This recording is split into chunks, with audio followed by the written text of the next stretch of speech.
Hello and welcome to the Old Man Orange Podcast. I'm Spencer Scott Holmes. And I'm Buddy. And we're coming at you with a double feature of Spinal Tap goodness. They just had the brand new Spinal Tap 2 come out in cinemas.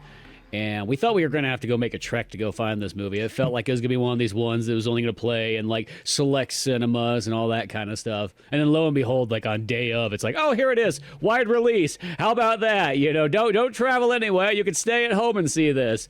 So stay at home is in town. But it's cool that it is because, you know, it's one of those movies I kind of am surprised it has as wide of a release as it does. Just to, you know, it's already kind of a niche movie for the original one.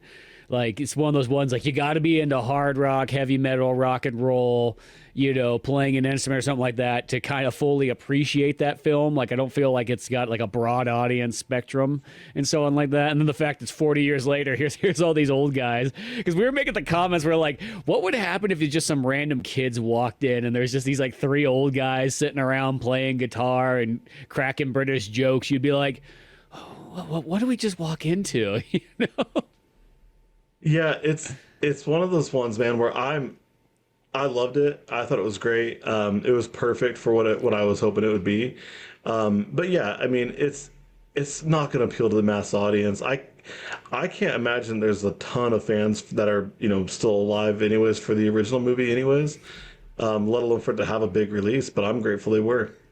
Yeah, that's exactly how I feel too, you know, because, you know, I think about when this is Spinal Tap, like the first time that I remember seeing that movie back in the day, it was literally about, it coincided with, you know, me getting into rock and roll, hard rock, all that kind of stuff. It was only like a couple years into like, okay, you know, I'm into Aerosmith, I'm into the Beatles, I'm into the Rolling Stones and Kiss and all this kind of stuff.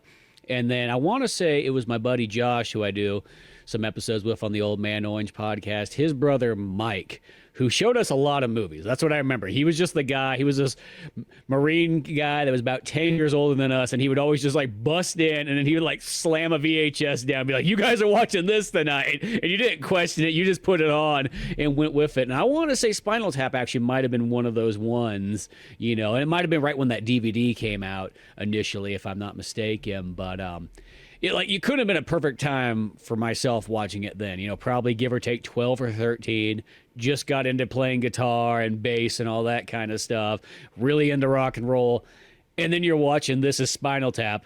And I kid you not, the first couple times I watched this movie, I kind of didn't look at it like, oh, this is all kind of like a fake mockumentary. I knew it was kind of like they were having fun and, you know, playing on stuff like that. But I kind of legitimately thought that this was like a real band and this is just kind of how they acted. And then as time went on, you kind of realize like, oh, no, they made it this way. Yeah, man, I remember the first time I heard about the movie, I'd heard jokes, you know, through like MTV and VH1 back in the day. I was pretty late to the party. I probably heard about it first in like '06 or '07. But I remember I had a barber but when I had hair, that lived down in Angels Camp, and I remember going to him, and I forget what it was he quoted on it, and I didn't get the reference. And he just looked at me because, you know, I loved my 80s rock. He's like, bro, have you not seen Spinal Tap? And I was just like, no. And then he goes, dude. And at the time I worked at the bookstore and the video store. And he goes, you have to take this home. You have to rent this. So I did. And like early on, I remember being like, what's going on? And I'd never heard of this band. I realized pretty quickly that, you know, it's a joke. It's comedy. But I just remember like I was like I had to watch it a second time within a couple of days to like really grasp some of it, and there's still so much like comedy in it that I didn't pick up, you know, the first few times watching it. But yeah, that movie, once I finally saw it and I got it, I got it. I got why everybody loved it and it had the following it did, and it had all the comedy it did.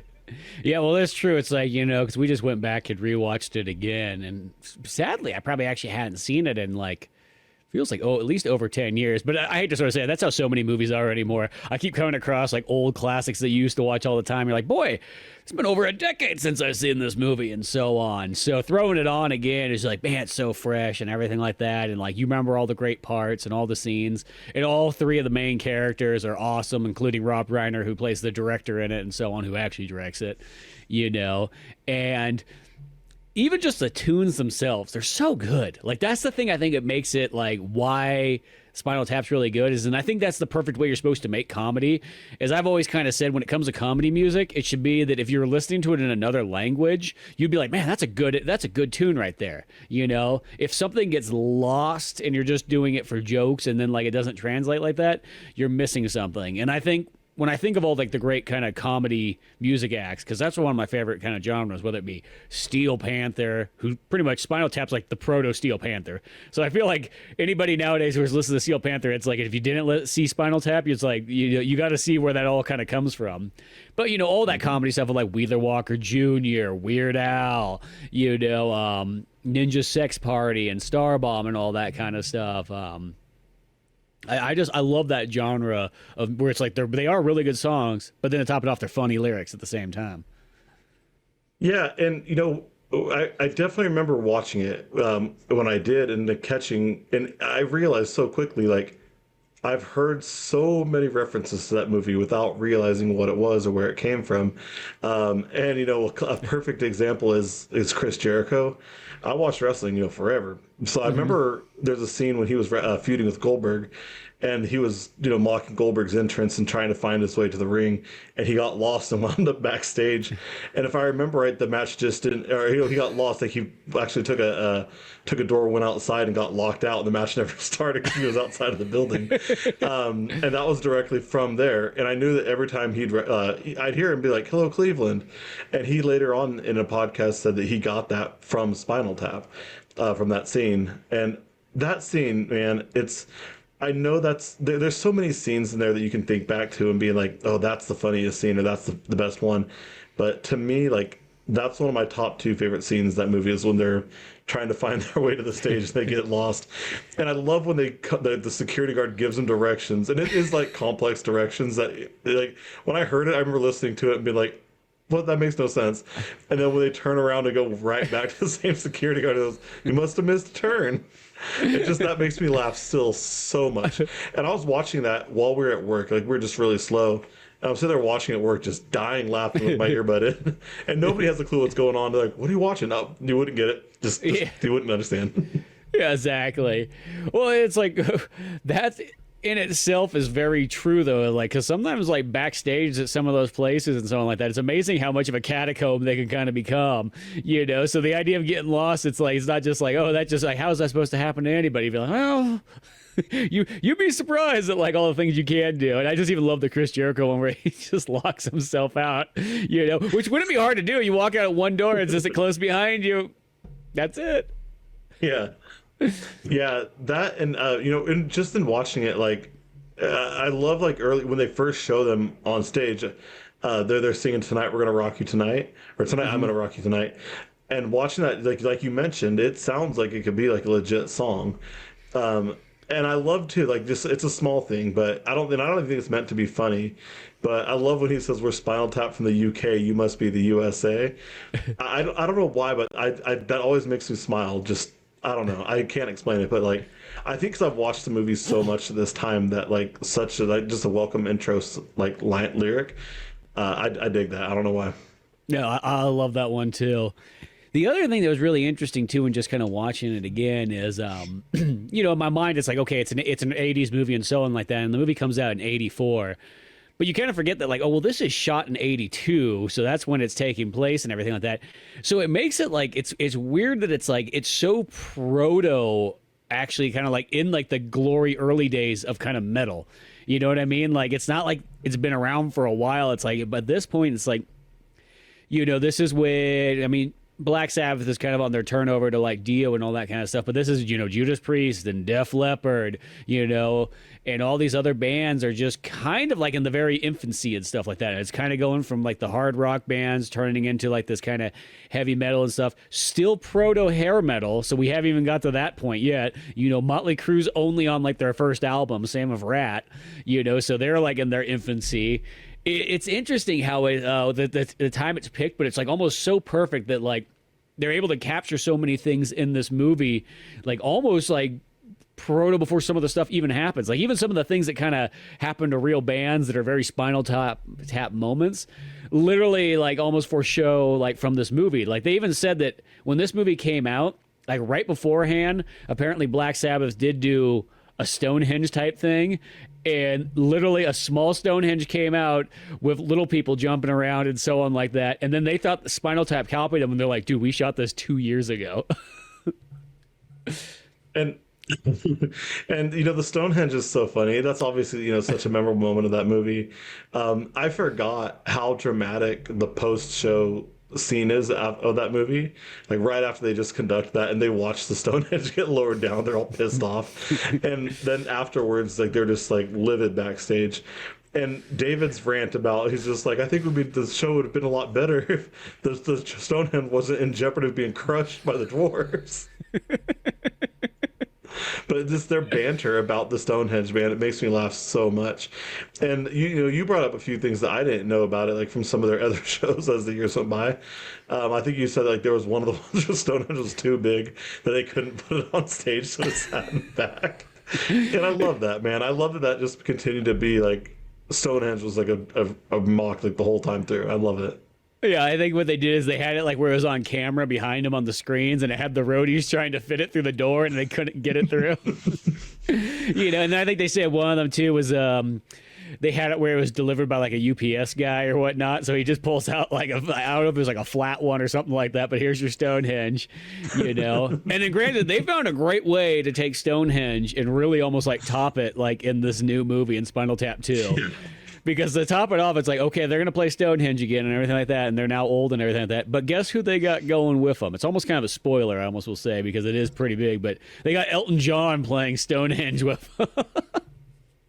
Yeah, so I didn't know. So I had seen, I didn't look up a whole lot about this movie. Honestly, it kind of came out of nowhere. I think I learned about it like 2 weeks before it was in theater when I hit you up. But I remember I saw a video on YouTube. And it is Elton John singing Stonehenge with them, and it's from that concert at the end of that movie. But like I didn't know that was going to be on the movie. I just thought that it was like a fun thing they were doing, and then I started seeing all this Spinal Tap stuff popping up. I was like, what the hell is going on? So when I saw there was actually the trailer for Spinal Tap 2, I had a hard time believing it at first because it really did come out of nowhere. Maybe I was living under a rock, but it came kind of out of nowhere, and I wasn't expecting it. And I remember I thought it was almost a joke. It's like, there's no way they're making a new Spinal Tap movie 43 years later. Yeah. Well, that was the thing I thought was kind of weird too, because like I remember like it was only just a couple of weeks ago that I felt like I saw it pop up, and I never saw a trailer. I saw nothing on this. I only knew that this movie was coming out, and that was it. They didn't have posters, they didn't have advertising. It feels like. And only it seems like in just the last like a handful of days, maybe a week, it feels like they like went hard on their advertising. Like they showed up on shows, they had all kinds of fake commercials, they had that Liquid Death one and so on like that. It was almost like they did their advertising like literally the last minute. Like they're like, let's just go out and go hard on this. They even threw out a book, which was kind of cool. I've been listening to that throughout the week, and I only stopped it once they were talking about Spinal Tap 2, and I was like, well, I'm going to stop it here until I see the movie, and then I'll finish off those last couple hours or whatever. But that one was badass, too, and I got the audiobook one, so Rob Reiner reads it along with the other guys whenever they do the parts and so on, and it gave a cool history of not only that movie, but each one of the guys' careers and so on that leads up to it. So it was pretty fun. Well, I saw something on YouTube. I didn't realize that they had done like skits as if they were this band before they did the movie. And so learning about that, I thought that was pretty fun. I honestly thought it kind of just came to be. And so like the way that they were just cast for a movie, I didn't know that they had done skits about it, which turned into a movie, which honestly made me like the original Spinal Tap even more. And I just think like I love Derek Smalls. I think is a great character too, but I love how he's always kind of like he's a lot more quiet. He speaks way more, I feel, in number 2 than he did in the first one by far. I think so. I think definitely, because it felt like in the first one, he was doing the bass player thing. He was being kind of quiet, reserved. A lot of his stuff was kind of done by actions, not necessarily words, And then, in the new one, I felt like he talked actually quite a bit more for sure, and had even more scenes that seemed like, where the other guys, it's like you got Nigel who probably is the one who stands out the most because he kind of has some of the best lines, Christopher Guest or whatnot, and the fact that, his character just, I think, chews scenery so perfect, where I think that like David St. Paul or whatever, he just kind of holds it together as he just feels like he's your blonde front man. You know what I mean? Like he's going to be that kind of guy, he still says a bunch of funny, they all say funny stuff, but Nigel just, I think it's for the fact that he kind of is almost like kind of like borderline, just a little like, it's that thing where, and I think it works so well that they're British because this could have gone other ways. You could have had these guys been American, but I think it just, by giving them that kind of like British style, dry humor, and just really working it that way for the rock bands, I mean, it's really no different than like when the Osbournes comes out later on. It's like Ozzy's pretty much doing the same thing, but just real life. Though I love what Ozzy said when this movie first came out. Like he looked at it like it was like a horror picture. He's like, it was too real. Oh. like one of those ones like it bothered him because of that. It wasn't like it bothered them that they were making fun of stuff. That was like how Steven Tyler kind of viewed it. Like he looked at it like they were making fun of what they do. But Ozzy saw it as like it was too close to home. Well, and I can see that, man. Like, there's a lot of stuff like, and we touched on it when we were having lunch, but I love, dude, like, because we know a lot of bands can be like, prima donnas backstage or have their little ticks. But man, so my favorite scene in that movie, besides them getting lost backstage, is when Nigel's at catering with the mini sandwiches. And then they're supposed to be like the appetizers, but he gets so mad. He's like, I've been lost on this for a half hour. What am I supposed to do with the sandwich? And the tour manager tells him, just fold it in half. He goes, watch, I do that, it breaks. He's like, no, not the bread. The meat. And then finally, after like letting Nigel just rant, the tour goes, "You're right. I wouldn't want to deal with this either." And it's just like, dude, you're such a kiss ass. Like, but that scene cracks me up so much. I like a lot of scenes do, but like that one to me, because I think I just forgotten about that scene, and it doesn't, it's not as like prominent as some of the more famous scenes in that movie, but like I'd forgotten about that scene. So when I saw that most recently, it killed me, and that's the one that got me laughing just so much. Well, Nigel's, it's funny. Nigel really, like, he really does steal the shows. Like, I kid you not, like, when I was like 13 years old, you're watching this show, like, dude, I want to be Nigel. That was like what I was thinking. Like, like that was the guy you like wanted to strive to be. But it's funny because that comes from like Van Halen was the band that they had in their contract that said that like they wanted no brown M&Ms, which sort of sounds like some strange racial slur when you hear it out loud like that. I don't think that they weren't meaning it like that, but they just wanted no brown M&Ms. And that just, when you first hear that, you're like, dude, that sounds like the biggest like bitch thing. Like you're gonna make some poor bastard have to pick out a bunch. It's not like they sell M&Ms that don't have one color in there or something like that. Even nowadays, it's kind of rare that you will find candy that like they pick one color. Like I've seen it like a few times, but not commonly, that like say something like Sour Patch Kids, they sell like only red or only blue. But even if I've seen it like once or twice, I don't see it. It's not like you could go back to the store and find it again. It's like a one-time thing, and they're like, be grateful. Yeah. But it's funny because speaking of that Van Halen thing, I was going to say, I listened to Alex Van Halen's like autobiography recently, and he explained what that was about, why they chose have that in there. He's like, and this is what it was. He's like, it wasn't necessarily that we were being dicks and want to do that. He's like, it was a good test, because if you went backstage and you saw that they pulled out all the brown M&Ms or whatever it was, you know that they probably did everything else right. But if they didn't do it, then you start wondering, well, what else have they messed up? So it's like when you hear it like that, like, okay, I see what they're doing. Okay, it makes sense. It is sort of a good test by that standard. Yeah. And it's like, when I think back to that first movie, there is just so much great scenes. And the other scene that made me laugh a lot too is everybody knows the whole turn that goes up to 11 scene with the amp, and it still is funny. I still love his delivery when I forget his name, but it was Rob Reiner. Rob Reiner, yeah. I think it's Marty. Marty DeBurgi. Yeah, Marty DeBurgi, yeah. 'Cause it's like a fusion of like 5 directors' names together. Yeah. But I love when he's just like, why don't you just make this one be louder and keep 10 the loudest? And he not just stares blankly. ours go to 11. I do love that, but I love when he's showing off his guitars before that. And he goes, oh, that is a I nice think that guitar. might be And my favorite. he just points. He points at that guitar. And he goes, don't touch it. He goes, I didn't touch it. I put it. He goes, yeah, well, don't point. Don't even point. You know, don't even look at it. You know, you're done here. And when he says, like, you can hear that, right? And he goes, well, like, I can't hear it. It's not playing. He goes, right, but if it were playing, you could hear it, right? Dude, that whole scene is so good. Well, it's just that thing of like when the rock star thing of trying to seem really sophisticated, but then it just sounds so goofy and so unlike that, you know. Yeah, I mean, like I've been, like with my buddy Brad, I've been around him with his guitars, and I've definitely had him and like to the point where he'll like examine like everything, but like I've never had anybody be like, don't point at it and don't look at it. I just remember there was one time, I think it was like in a Guitar World or something like that. There was a picture of Slash, and of course it showed him with like it was like 50 Les Pauls. You're just looking like. There's like no variety. It's like he bought like the same guitar over like so many times, and it's just like, oh, okay. There was like one maybe like 2-neck guitar back there, and that was about it. Yeah, I mean, hey, like if I had money, and I'm having a hard time learning how to play just one bass, but if I had a lot of money, I would probably collect a lot of guitars. Can't lie.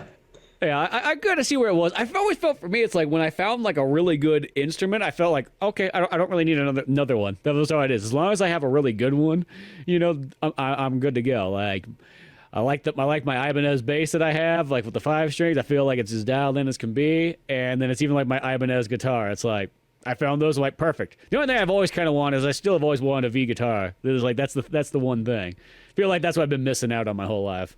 I'm probably gonna change the pick guard on mine, but that's about all I'm gonna do. Yeah, well, you have the ability to. That's an easy one. Yeah, I gotta say, because one thing I like, I say one thing, but like one of the things, the scenes that I like too is like all like I love how much things go wrong on stage, and like of course like I love the pods when Derek and Nigel get out of their pods, but Derek's stuck in his. But I also really like when it's early on when Nigel's doing a guitar solo and he bends too far back and he's just stuck on the floor and the road crew has to come and pick him up and he just gets up like, yeah. I like how the guy has like a hard time picking him up and he's like spinning him around like it's part of the solo. He finishes the solo though. He does. He keeps it going, Well, that's like any of those moments. I feel like, it's like if you've been around any music before, you've had Spinal Tap moments. And I've even had Spinal Tap moments like when I've like filmed like music videos. I remember one time I stepped on one of the guys' guitar or on their amps and then unplugged it as I was walking around the stage because like it was one of those tiny concerts where there wasn't a whole lot of room. So all the camera guys were also on stage too. And unplugged this amp right there halfway through the song.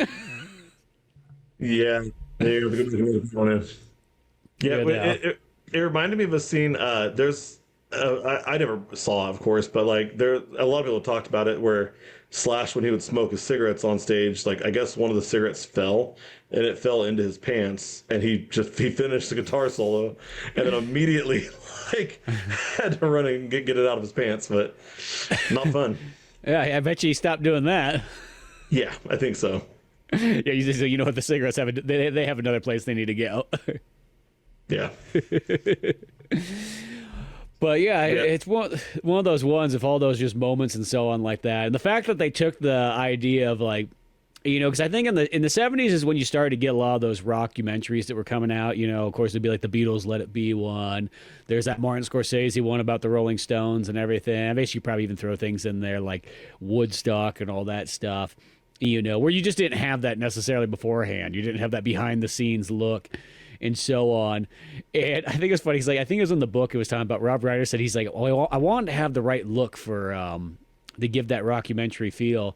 So he's like, I got a guy who shot a bunch of them. And it was like by day 3, the guy looks at me. He's like, I don't get it. What's funny about this? This happens like with every rock band. Well, I think that's what's funny is like, they're not supposed to be like like in their heads they're not comedic, No. and I think that's what adds a lot of the humor to it. Like I do that scene too where they're doing the signing for their CD, and they're just sitting there. There's nobody there. That's funny because it's in the movie, but like when you hear a lot of like the rock stars and stuff like that, especially from that time period, and even wrestlers, like I've heard the old wrestlers be like, yeah, we've gone to signings and nobody's there. Like, Yeah. and I don't know as much, but I'm sure that it's existed for the rock stars too, where they go to signings and nobody comes in.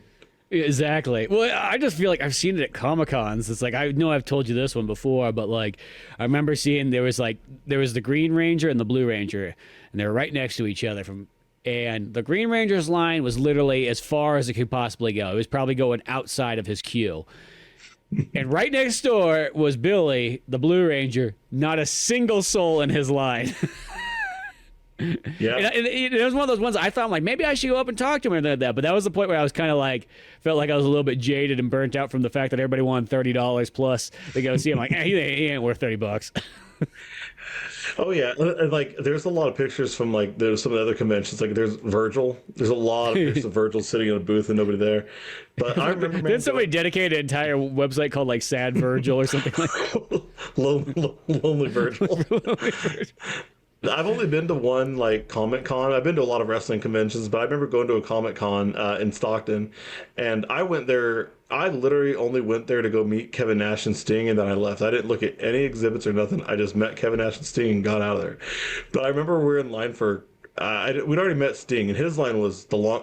Somebody said that's the longest line Comic Con ever or Stockton Con ever had. I could see it. It was crazy. I bet, because that was literally, it was post Sting's retirement. So yeah.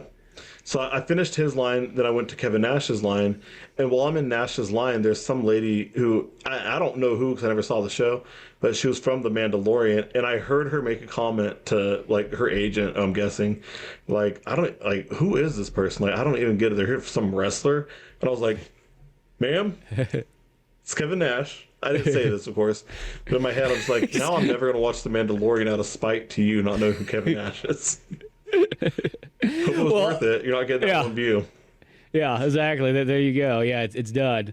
Well, and realistically, I feel like that's sort of been the downfall of the Comic-Cons is they've jammed too many different like fandoms into one thing.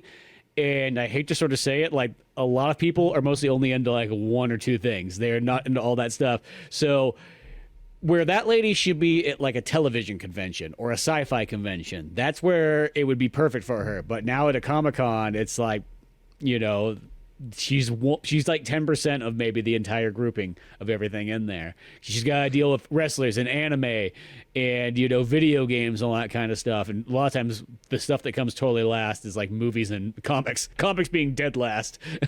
And it makes me think, like, I wonder if Spinal Tap's ever done conventions like that.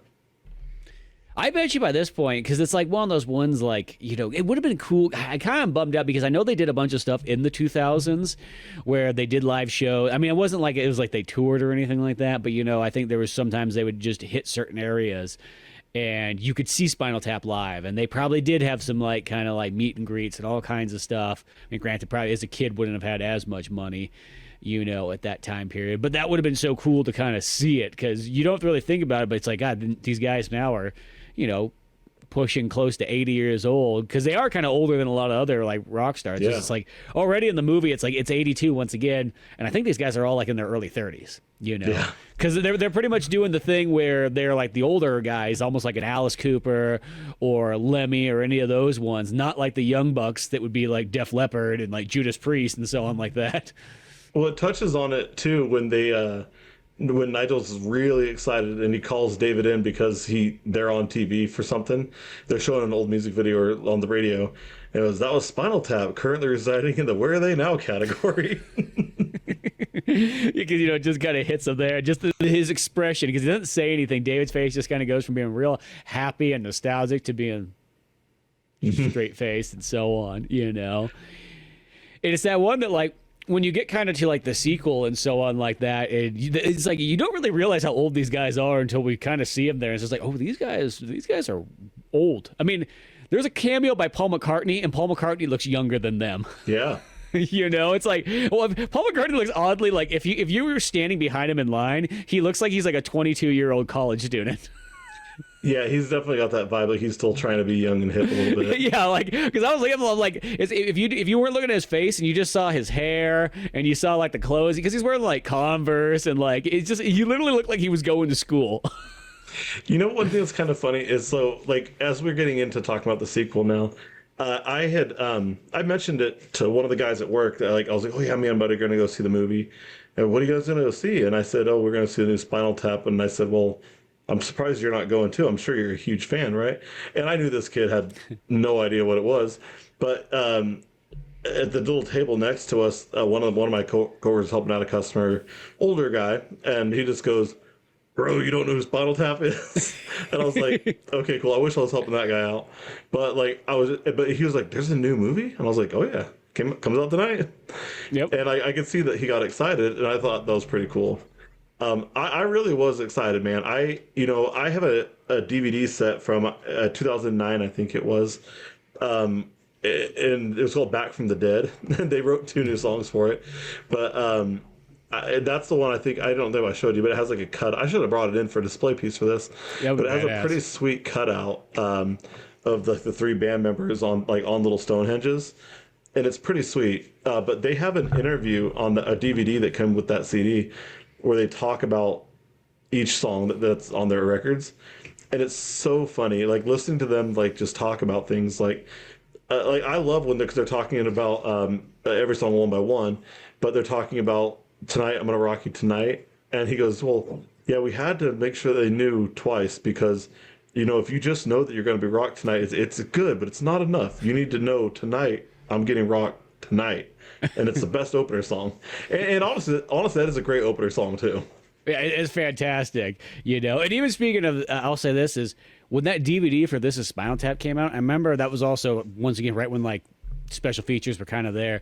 It had one of the best, I remember, audio commentaries. It's almost like it gave you another like version of the movie because the way that they would talk and the way they would go through it. I mean, it was hilarious, because they were all doing it in character. I need to see that. I might have to borrow it back from you. Yeah, exactly. I was surprised. I don't know. I love like the art of set lists and like how the bands build a set list.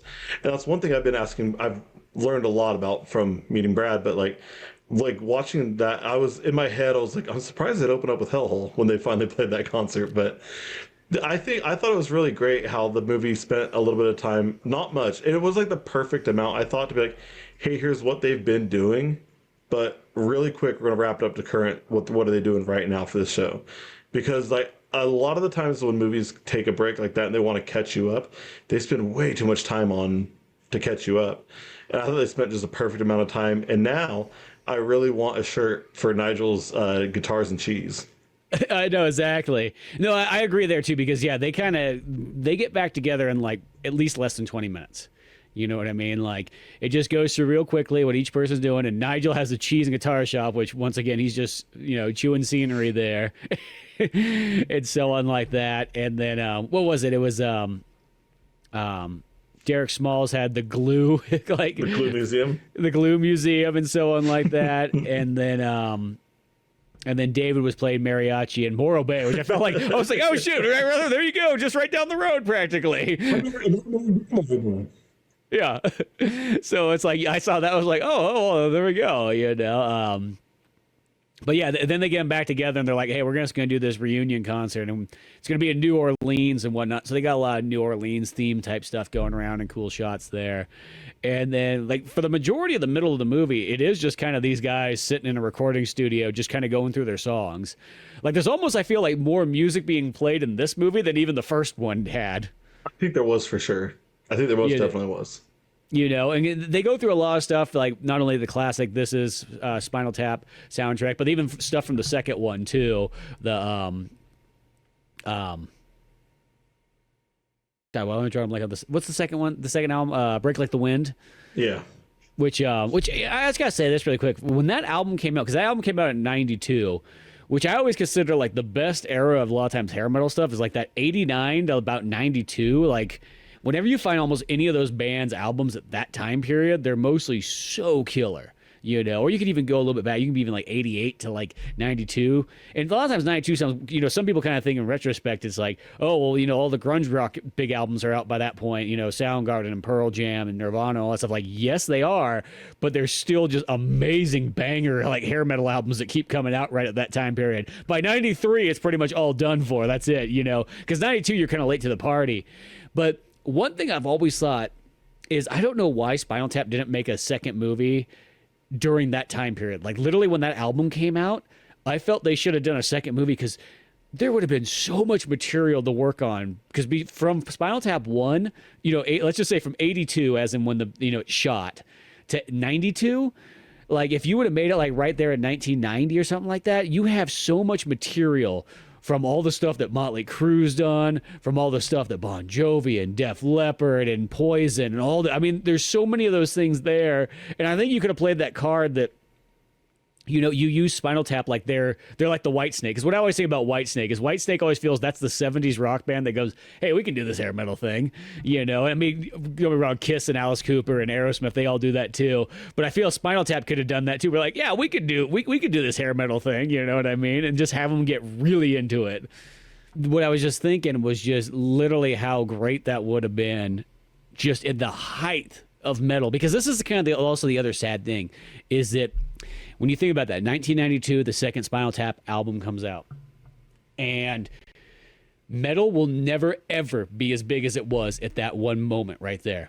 Mm-mm. It literally drops. Once grunge rock comes by, it pretty much puts it to the back burner. And of course, yes, metal does exist in all sorts of different forms, but it literally becomes secondary. Because really what happens is grunge almost like takes it out for a moment, and then rap becomes the main popular music. So that's kind of it. It's like you could have hit it right there at the height, and I think there's just so much material to work off of, especially for the fact that so many of those bands, like once again, I just say like Motley Crue just literally practically write stuff like that you have material for like left and right. Yeah, it's a bummer. Like, it's hard, man, because like, of course, like, it's really easy to be like, man, like they should have made this 30 years ago or 20 years ago or even 10 years ago, but we didn't get it. And so yeah. It's such a bummer, man, because there's so much material they could have done. And I just like the idea of like, let's say they had one come out in like 2002, just them, like, I would love the idea of them being so confused with how rap music works and stuff. I think it'd be funny. Like, did you watch the Jimmy Kimmel interview? No, I never got around to that. So it's funny because he's at one point he asked them like about if they have a smartphone. He goes, oh yeah, I got a phone. It's got a camera on it. Like, because they're just supposed to be like they're old and don't quite get it. But man, like, there's so much humor I think that could have came out from that. Yeah, and it's one of those ones, like, I'm not saying that necessarily, like, I like that the Spinal Tap movie came out now. It's like, well, it's better late than never. But I feel like you could almost you could have had a movie. This could have been the third Spinal Tap movie, and there could have been a second one when that second album came out. I just think that so right for that. Oh, did you find it? I did. So Spinal Tap Back from the Dead. It's quite the contraption to get the it unfolded. Yeah. But, like, yeah, it's that looks like you're gonna need more than two hands there. So it stands up, but yeah, so it stands and that's pretty badass. It's got all three of them. Oh well, David keeps falling, but yeah, you get the point. Yeah. Oh, that's badass though. Yeah, it's rad. It's got the it's got the CD for Back from the Dead. So it's got that song Back from the Dead they recorded for this is pretty good. It's literally just like all the songs, both that one new song. And then that's pretty cool. Sex Form. I wonder, is that what on Spotify, that extra song? Because I don't know if I've ever heard that. No, it's not on there. Because I think that the Spotify, it's like they're missing. There's like another, I want to say Spinal Tap, album that they're missing on there. Of course, they have the original. They have the second one. They don't even have the second one. Did they have the second one now? The second one's on there. Okay. Yeah, I only saw the first one, but like listening to that album, like I love, like Sex Farm is a great song too. Yeah, no, that's a good fun one. I like how a bad song? No, I don't think so. I think they're all fun. I like all like the really like Britishy ones too, like the cups and cakes, and cakes. Oh, what good things mother bakes. And I love that that's what Elton John wanted to sing. No, Oh, that's you're Paul right. Break McCartney. Like the Wind is on there. Yeah, Paul McCartney did. Well, because Bitch School and all that stuff, that's from the second album. Oh, okay, okay. Yep. I just had to look, and it's definitely on there. I need to give yeah, Bitch School. I need to give a chance to listen to that one actually, because it's been a long time since I've heard this one. Yeah. And the second one has some like ridiculous guitar solos, which I kind of learned later on that apparently they had a bunch of guest guitar players on there. I'm like, because I was thinking like, dude, Nigel is fucking killing it on this album. Yeah. Like, shit, when those guitar solos happen on the second album, you're like, dude, like they were like insane. But now that I know that like, oh, it's like Joe Satriani and stuff like that. It's like, oh, okay, well that's a little bit different. Still cool though. I'm not denying that. But I was thinking it was Nigel's the whole time. So one thing I just remembered, but because when again, it was my old barber skis, but when he showed me Spinal Tap and I got into them, I remember he told me that he's like they actually do concerts from time to time, and I didn't believe him. I was like, "There's no way."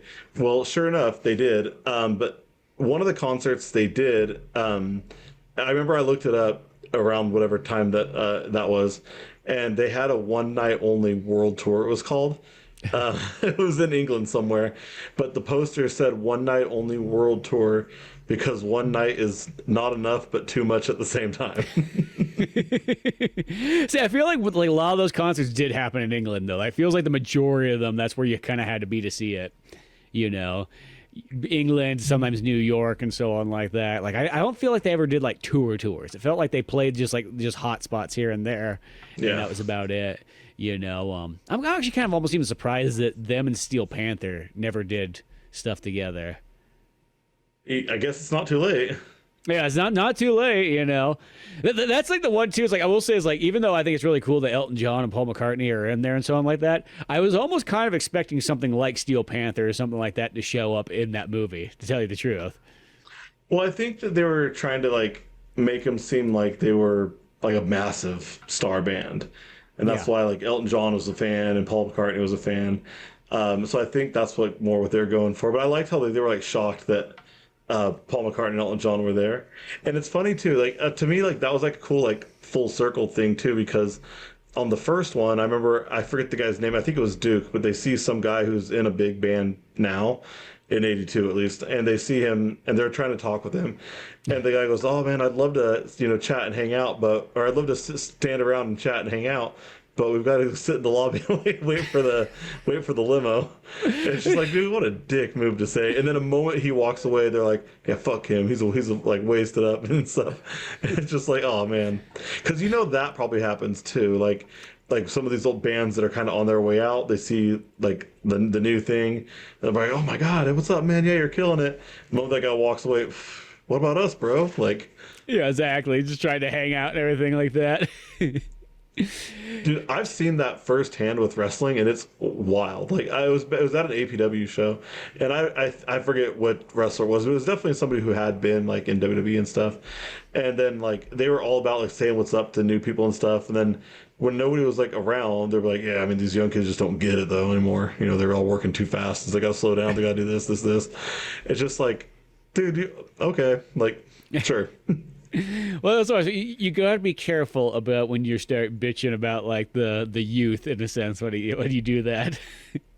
Yeah. Because that's the thing is that you don't want to instantaneously seem like that. Which I like how on this one though, it's like these guys. It's not like they make them like old cronies or anything like that. Like they're just like, okay, cool, well here we are, and like let's just try to be what we are and as hip as possible and go along with it.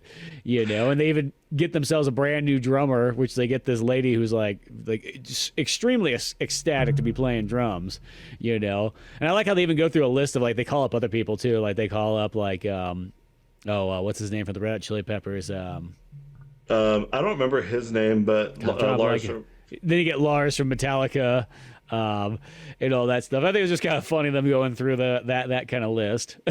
I liked when Lars was telling him, he's just like, yeah, I mean, like, I don't know if I'll be able to. I mean, this Metallica thing, it's been kicking off for the last 40 years. We're doing okay. He's just saying it so subtle. Yeah, and he's like, you can still be in the band. It's just one night you can still be in the band. Yeah, because at first I was thinking that like that would be kind of badass if they had like just like Lars was just randomly like in that scene, Yeah. Yeah, I like that and I did like how the character of the girl that they got as the new one. I liked how when they were asking her questions, basically she was saying how like she's like, well, yeah, like I'm obsessed. That's my favorite band of all time. My favorite drummers are all from Spinal Tap. It's like I just thought it was a cool touch. Like basically, it's a cool like fan moment, and the ending I thought was great too. That I love how that was still maintained a theme like throughout all these years of like, and they're like, well, this might be a little bit of a sore subject, but on Jimmy Kimmel, like this might be a little bit of a sore subject, but who's gonna be playing in bass? And he goes, well, it is the sore subject actually. Or they asked me to play drums. Sorry, he goes, it is the sore subject. Yeah, they've gone through like 11 plus drummers. Oh yeah, and they tell Lars that like, well, it's kind of a scary thing for us because we've only gone through 11. They all like die like terribly and so on like that. One of them sneezed themselves to death. One of them spontaneously combusted. One died in a gardening accident. Yeah, man.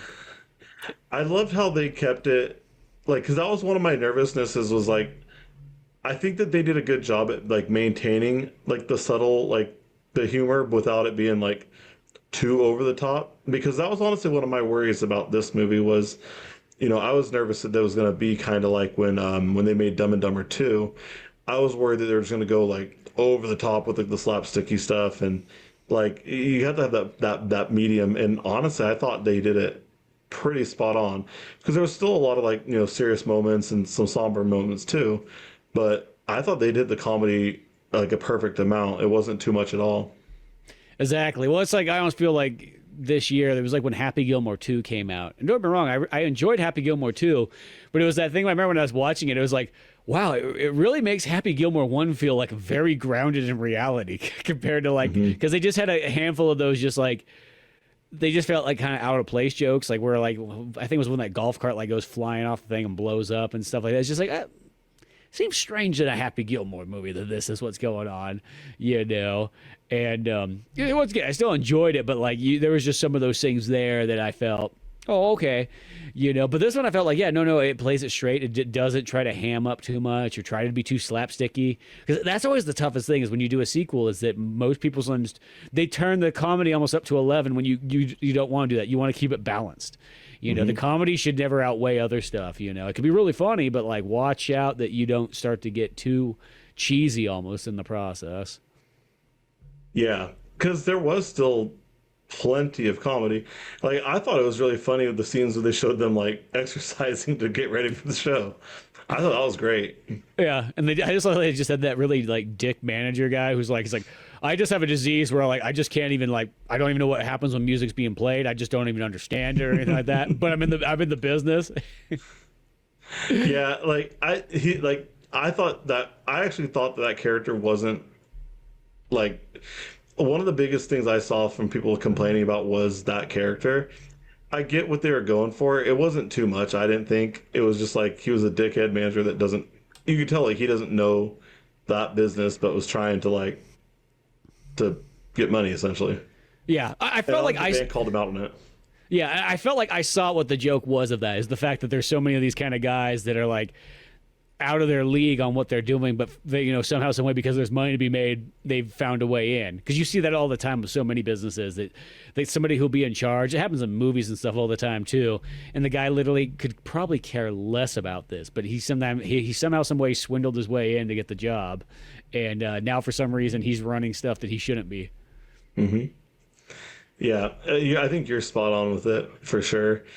I really dug. I liked that the lady was the tour manager from the first one's daughter, and her story about being like, well, I thought it was just a wasted thing to inherit, but turns out it's not. It just goes along with it and so on like that. And she does a good job too there. Yeah, it's like all the ones they sort of add in there is just interesting. And in this one, they do like the turnaround where like Nigel has a girlfriend in this movie, which I almost want to say like she's in like the beginning of it, and of course he has phone calls with her. But like, did she appear later on in that movie? No. Yeah, it felt like at some point she just kind of disappeared. Like now that I'm thinking about it, I was like, wait a second, that was kind of a big plot point, and then like all of a sudden like she's kind of gone, and then it's just them there. And that's one thing I picked up on too that I thought was a good little twist, because in the first one, Nigel's annoyed every time that the girlfriend's around from David.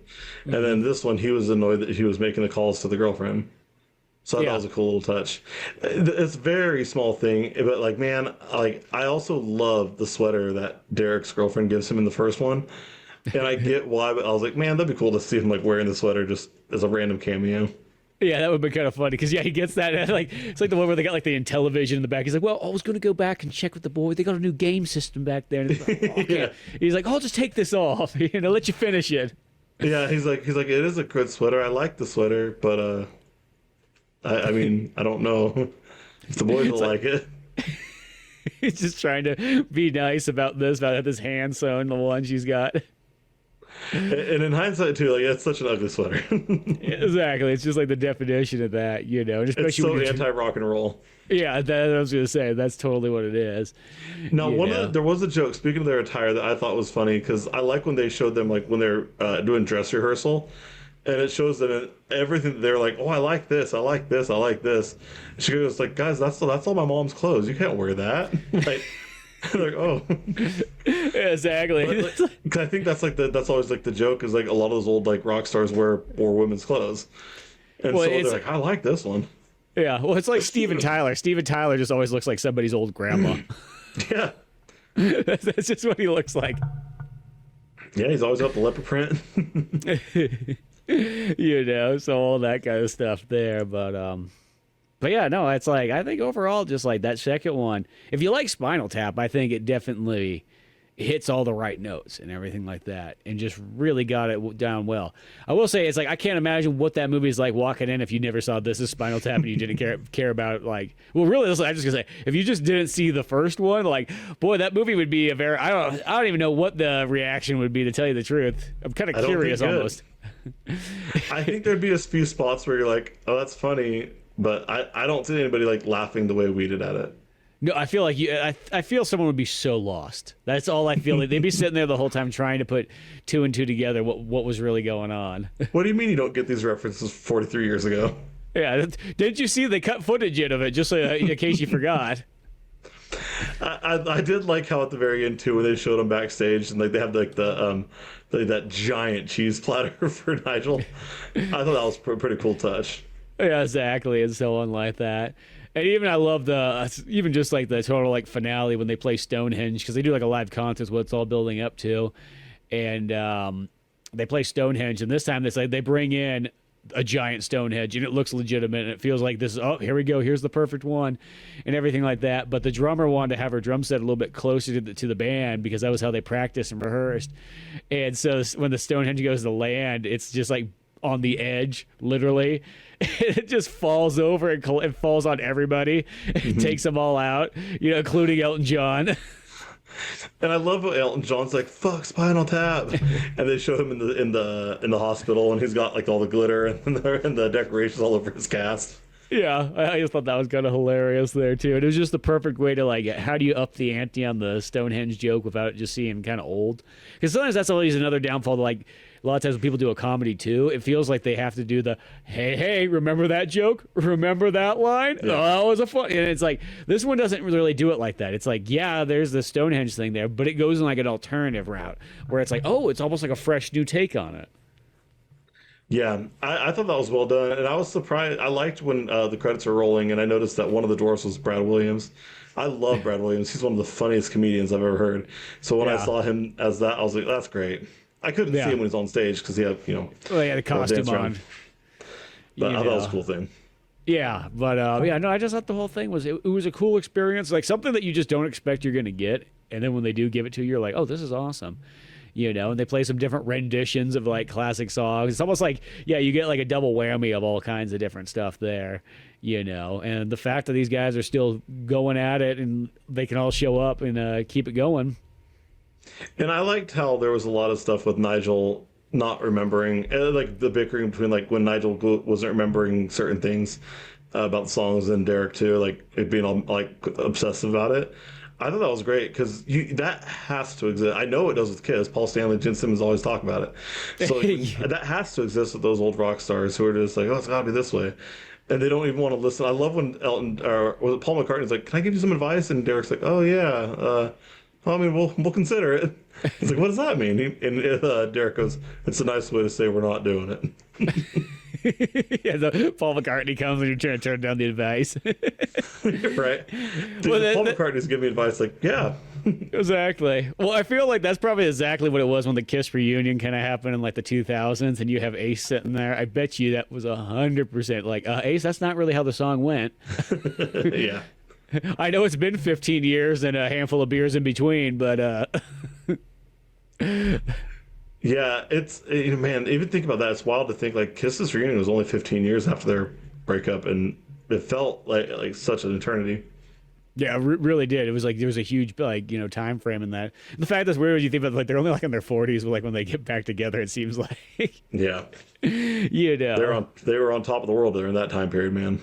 But yeah, I think that like obviously I think it's way past the point of Spinal Tap being able to tour. But man, it'd be so cool if they ever came to like America, specifically, hopefully California. They're not going to, but that'd be so cool to go see them. Because I had seen little videos on YouTube of when they did a concert, and I love that they pointed out and they showed it in the movie. Because I saw the one where they all got lowered down on these wires, and Nigel's wires never touched the floor, so he's bouncing around the whole first song. He's trying to cut himself down. So when they showed that on that movie, I thought it was great that they did that. Yeah, well, because I think that's what it would have been the cool thing about seeing them in the 2000s is I think they would have had that you would have got like the full Spinal Tap experience of where you get in like a giant, they got money behind it and everything like that, but then they would have the little bit of antics and so on, that would just add that extra bit of humor and so on like that, and a little bit more fun to your concert. But yeah, as I said, most of the time it seemed like they always played in like, England, New York, other places and so on like that. And I think a lot of times they played a lot of festivals, probably like those ones like in Germany and so on. Yeah, and respectfully to Spinal Tap, like as much as I think it'd be fun, like I flew to New York to see Kiss's last concert. I don't think I could do it for Spinal Tap. Yeah, fly to like London for like the last Spinal Tap concert. It'd be fun, but yeah. Yeah. I mean, this one was in New Orleans, I guess, if you were able to go to this for the movie. I'm like, too bad they didn't announce any of that anywhere. Right, yeah, that'd be cool. Like if that was a real thing and they're like, hey, we're doing a real concert in New Orleans. Honestly, and you're going to be in the movie. Yeah, because I've never been to New Orleans. I would honestly consider that one for sure. Yeah, that would have been kind of a neat one to go to. You got to get your passport so we can fly you places. I know, I need passport too. I know I haven't been on an airplane since not before 9/11, so. Get that passport, Spence. So then we can go places like that. But yeah, Spinal Tap, just all the good times. If you've never seen This Is Spinal Tap, and if you're into hard rock and play music and all that kind of stuff that's all sort of fading away in life, I feel like. I hate to sort of say it. We're like, it's almost like we're getting close. I mean, I know me and Buddy always talk about this all the time, where we kind of go, there's probably less than 10 years left of really seeing rock and roll and hard rock and heavy metal. Like, that's kind of about it, Mm-hmm. Because it's one of those weird ones. You go to like all these old band concerts, and so many times you look around, you go, there's nobody younger than us here still. We're still the kids at the concert in a sense, and we keep getting older, and nobody else is getting younger. I used to always make those comments when I'd see Y&T, because I've seen Y&T more than I've seen any band. But yeah. I used to always be like, man, I'm by far the youngest person here. And this is like 20 years ago, like when I first started seeing them a lot. And I remember just being like seeing them as much time as I did, like I'm the youngest person here by far. And these guys are 50, like as if that's so old. And now I'm almost 40. And I'm realizing, I was like, dude, now all the fans that are going there, and they're like 70s, like, and they're still go. I mean, you've seen it. Y&T's got such a loyal fan base. Yeah. But I'm typically still the youngest person there, and I feel ancient most of the time. So yeah. I'm just like, well, yeah. Yeah, that's just kind of how it is, and I just feel like there wasn't enough people to replace the fans in a sense, so they just kind of stuck with that age range, and But yeah, you just gotta enjoy it I feel like for these last about 10 more glorious years, give or take, we just gotta enjoy the living daylights out of it, and that's gonna kind of be it. Because I hate to sort of say it, but that's all these guys are getting old. You hate seeing it, but that was like how Spinal Tap was. I just didn't realize how old these guys were until you see them on there, and you're like, oh, whoa. That's a yeah. Once again, I was like, Paul McCartney and Elton John don't look that old. Yeah. They look old, but they look good for being old. I mean, Paul McCartney's probably got all sorts of technology. Well, they got a lot of money too. A lot of it. A lot of money. Spinal Tap's only got so much. That was really cool. I liked that there was cameos. And honestly, man, if you're gonna have cameos, you're not getting bigger than that. So. Yeah. No, exactly. You literally got the biggest because the first movie kind of doesn't have like the cameos that are they don't really have cameos in the first one. It almost plays like it's in an alternative reality world, where Spinal Tap, kind of was this like big band at one point in time and then sort of faded out and changed genres multiple times throughout their career as well. Tried to like capture stuff. I liked when they were saying the flower people, and I think that song is really funny as it is. But I also love when it goes, listen, shh. I saw that was really cool to hear them play that song too. Yeah, no, that was one of the coolest parts. Is just they go through it all, and you just get to hear these cool like in studio kind of plays, and then it complements it with like once they're on stage and whatnot. And realistically, beyond that, that's kind of like how this movie is. It's like it doesn't have like tons of stuff beyond them, mostly in the studio leading up to that concert, and then a few little kind of skits in between. I guess you can kind of say not necessarily skits, but stuff that's not in the studio. But yeah, people got to go out and see it though, because we were there on opening day and there's nobody else but us, three. So it's one of those ones. I hope it does pretty good. I know that the cinema, the last couple of weeks I've been going in the cinemas. Remember when I walked in there to go see Caught Stealing, the lady looked at us and went, "You're the first people to walk in over 3 hours." And I was like, Jesus. Oh man. Like, you know what I mean? Like, and I hate to sort of say it, like just like rock bands fading out, I want to enjoy the movie theater as much as possible because I know it doesn't have. It probably has less than 10 years. I really think it probably even has less than 5 years, and then it's going to be gone, So I want to enjoy it as much as possible while it's still here because it's just not going to make it. I don't know how. I really do not know how the movie theater makes money because it's like there's never anybody there, even on a big movie. Like a big movie, like would be like, oh, there's 15 people in the audience, Well, I think they bank on the massive blockbusters now, which has kind of been delegated to Marvel, and so yeah, Fantastic Four had a good amount of people in there for sure. Yeah, same with Superman. Yeah, Superman had a good amount.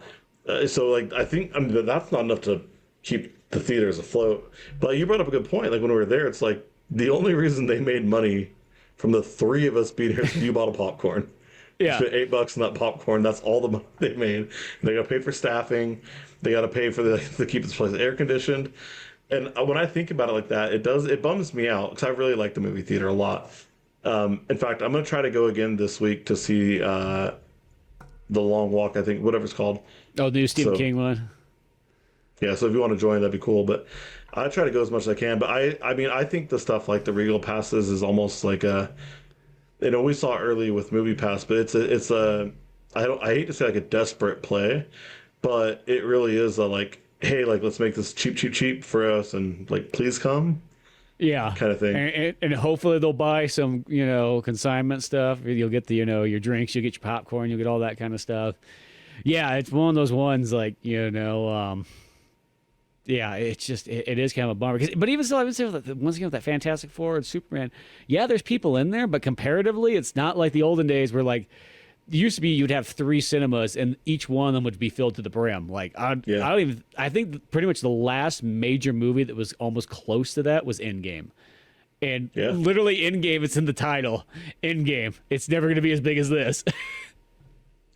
Yeah, all those Marvel movies, I felt like after that, when it comes to Marvel, at least this is a whole different can of worms, but man, I feel like with Endgame, like you're right, that was like it, because there hasn't been a big Marvel movie, I think, until the Fantastic Four just came out. I saw a lot, there's a bunch I didn't see, I just didn't really care about some, but like I saw Shang-Chi, which I liked a lot, but dude, I think I was the only person in the theater. Yeah, that's what I mean. It's because I watched pretty much just about every single one of the other ones in that in-between era, and I would go on like opening day and be like, man, there's 5 or 10 people in here maximum. Like that's it, Maybe there's a little bit more on the weekends because opening day is mostly for the hardcore, but still, I just feel like that can't pay for the like as big of a real estate place as a movie theater is. Like that can't pay for it. It's one of those things. Like I don't know. It was one of those ones I think about every time I go there. If I walked to the movie theaters like next week and it was like boarded up and chained, I'd be like, makes sense. Well, dude, when I lived in Roanoke Park, I lived there for 2 weeks. I saw one movie in the theater, and then I remember the guy was hey, he'd never seen me, so I'm guessing like he could tell my first time there, and he's just like, hey man, we got talking, I'm new to the area, blah blah, blah. And he goes, dude, like, hey, we're only be open another 2 days, and I was like, wait, what? And I was like, you gotta be kidding me! Like, I just moved to this new city, and now there's not gonna be a theater. Yeah, because those are massive buildings too. When those go away, like, what the hell are they gonna put in there?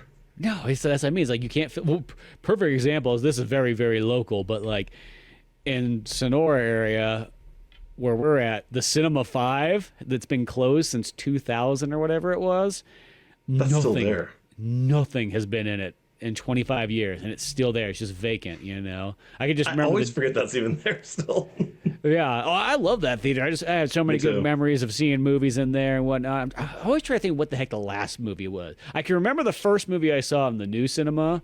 I want to say it was Kiss of the Dragon with the Jet Li one, but I cannot remember what the heck the last movie was that I saw.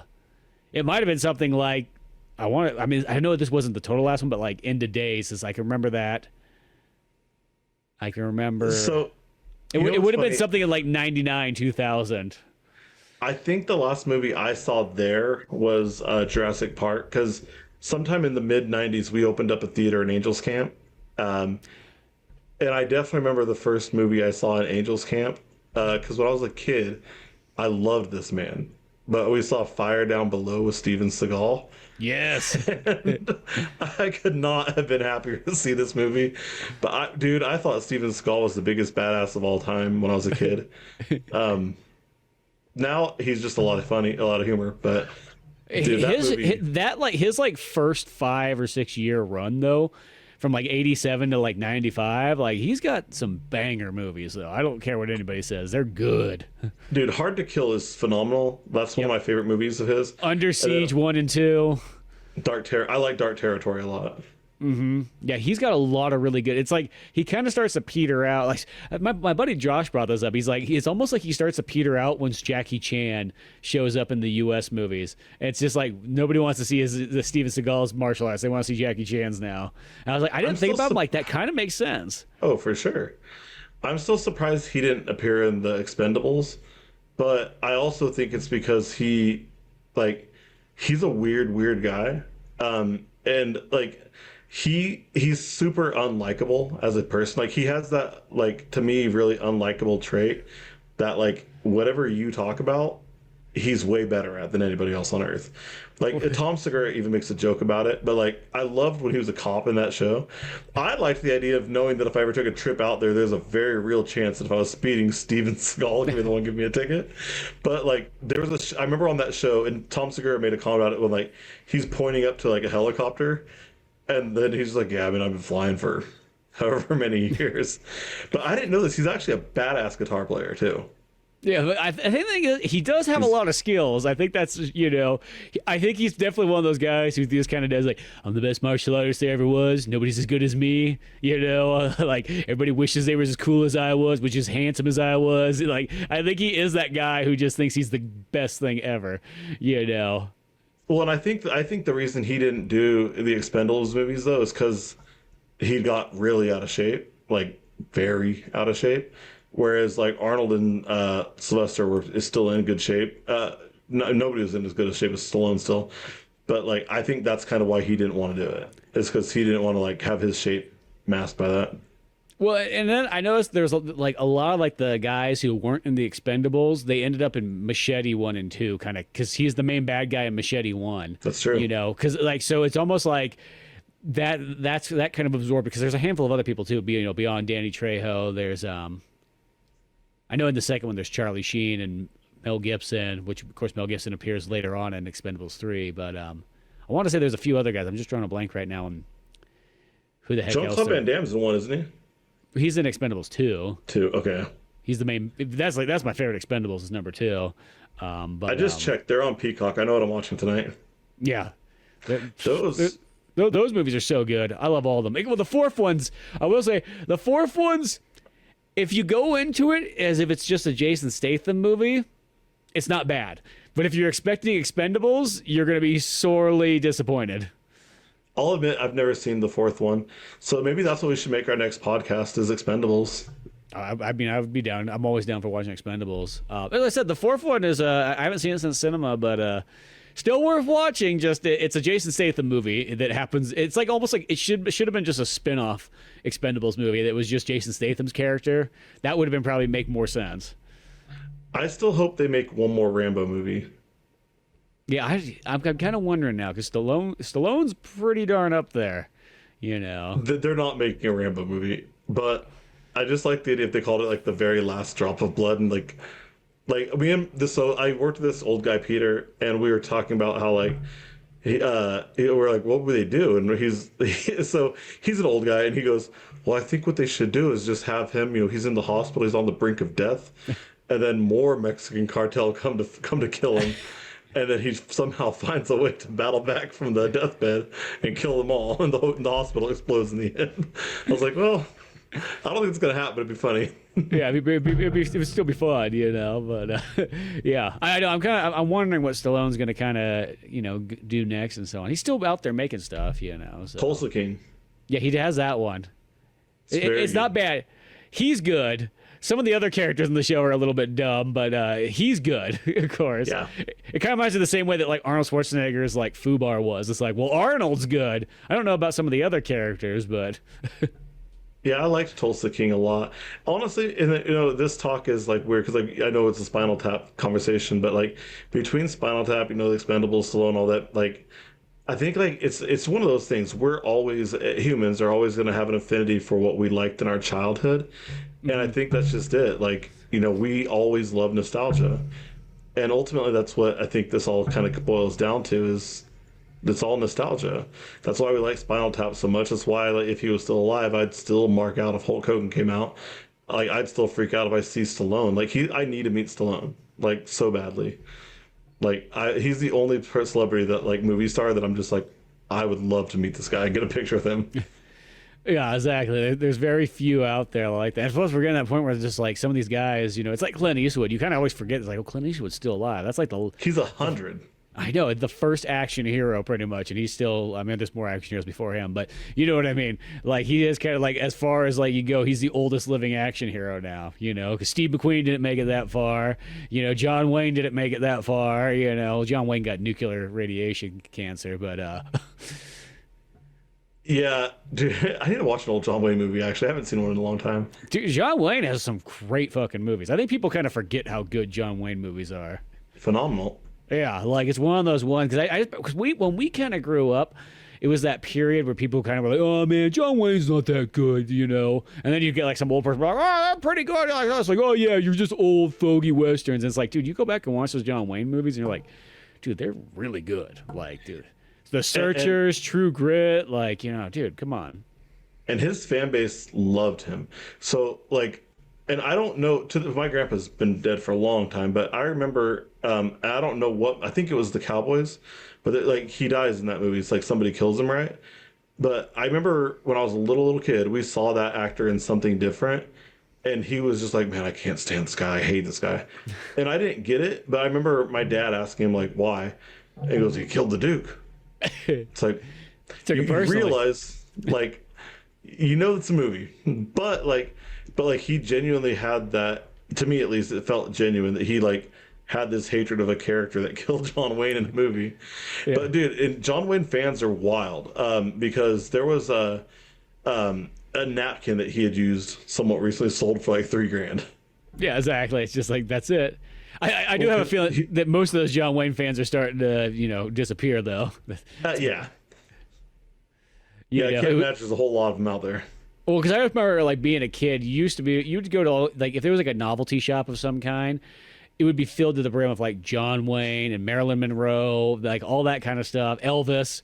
And I really don't see that stuff I don't even know when the last time I've actually seen that stuff, to tell you the truth. But I used to see it all the time when I was a kid. I just feel like that kind of 50s nostalgia like kind of went away. Obviously, it was a generational loss there, but yeah, it's like all that kind of stuff. But yeah, no, John Wayne movies, dude, they're great, dude. And I just love because he just bullies his way through movies. It's like he's one of those kind of guys. Like his attitude in there, it's like he's not like he's really the good guy ever in the movies. He's the guy that still saves the day, but he doesn't really care about how he goes about it. He's got some attitude, But yeah, I need to rewatch some of those too.